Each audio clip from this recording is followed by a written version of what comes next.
concerning. Let's go over there and see what they're up to. Also, how did they get this close to a tribal settlement? Huh.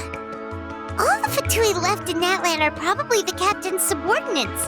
That basically makes them followers of one of Natlan's heroes. Still, once a Fatuse, always a Fatuse. Something seems off seeing them here. Let's go check it out.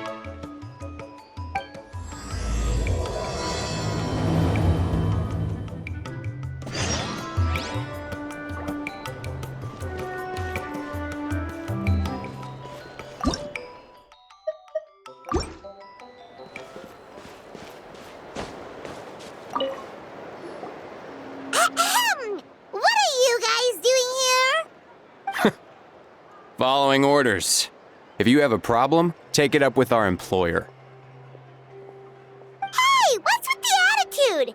Can the Fatui even work for a private employer?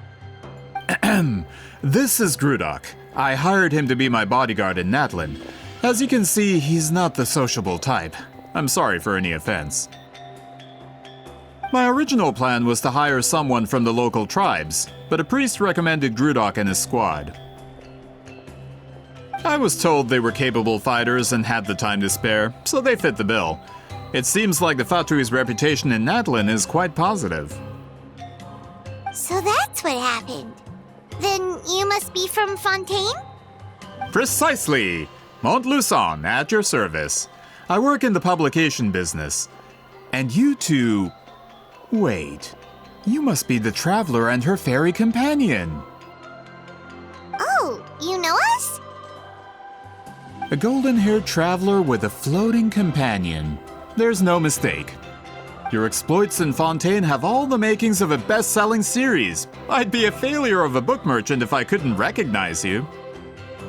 Wow, we're really famous at this point, traveler. It's truly my lucky day. I know this is sudden, but I was actually looking for you two. You see, I have a favor to ask. So, you chased us all the way to Natlan? That's a little creepy. You'll be generously rewarded, I promise you. Well, at least he got straight to the point. Should we hear what he has to say? All right, we'll hear your request. You know the great shaman Sitlali, right? I need her help with something.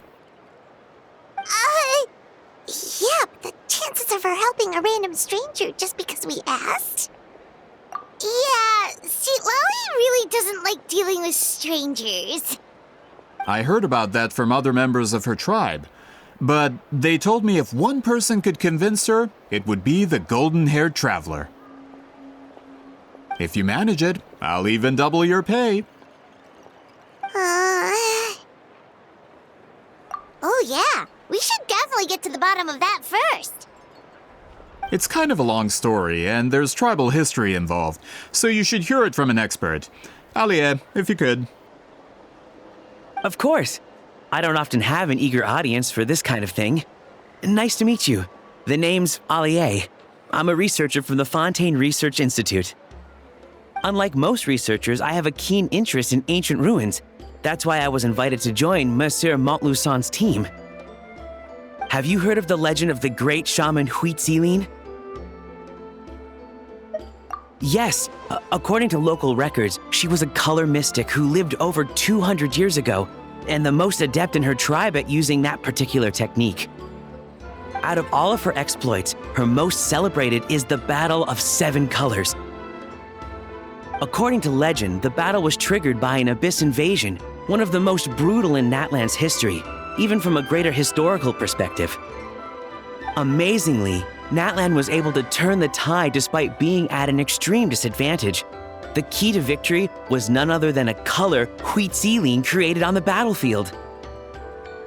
The color was extraordinary, illusory in appearance while also seeming to possess physical form. Legend has it that Huitzilin used the color to construct a magnificent maze on the battlefield and trap all the enemies inside. This allowed her allies to launch a counterattack and ultimately secure victory. Anyway, that's the gist of it. We don't want to take up too much of your time. That story is the reason I came to Natlin. I often publish books about the history of other nations. They always end up faring well on the market. When I heard this story for the first time, I wanted to include it in my next collection, but historical records about Natlin aren't very detailed.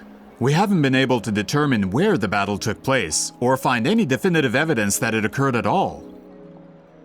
Even within the Masters of the Nightwind, people dispute the legitimacy of the story. Some believe it to be a myth. If that were the case, the story would not be fit for publication. But if you're just including it in a story collection, why does it matter if it never happened? Well, you see, the slogan for the collection is Restoring the Truth of History. Naturally, I need it to be factual. That's why I'm here. The Masters of the Nightwind are said to have a tradition of recording past events, so I wanted to consult their records. But I was refused access to the Obsidian Altar. Application after application, and all I received were a few ordinary woven scrolls with nothing to offer. Honestly, I'm just trying to promote their history, and they make such a fuss. According to my research, their scrolls are considered sacred relics in addition to historical records. Naturally, outsiders are rarely granted access. Not to mention, the scrolls we did get to review actually contain a huge amount of information. I just need more time, and I could... We've been over this, Alier. There's no need to waste time on those scrolls when we have a better way. Citlali, you mean? Exactly. You're well aware, I'm sure, that Citlali has been alive for more than 200 years. That means she lived during the era of the Battle of Seven Colors. If she agrees to be my consultant, then no other historical records are necessary. Oh, that's what you want. So, what do you say? I'll quadruple the pay if it helps sweeten the deal. Well, it's not that we don't want to help you. Oh, right. The duty the chief gave us has a lot to do with wheat sealing. Who knows? The Battle of Seven Colors might lead us in the right direction. All right, we'll help you convince Citlali. Just let us do the talking, okay? Of course.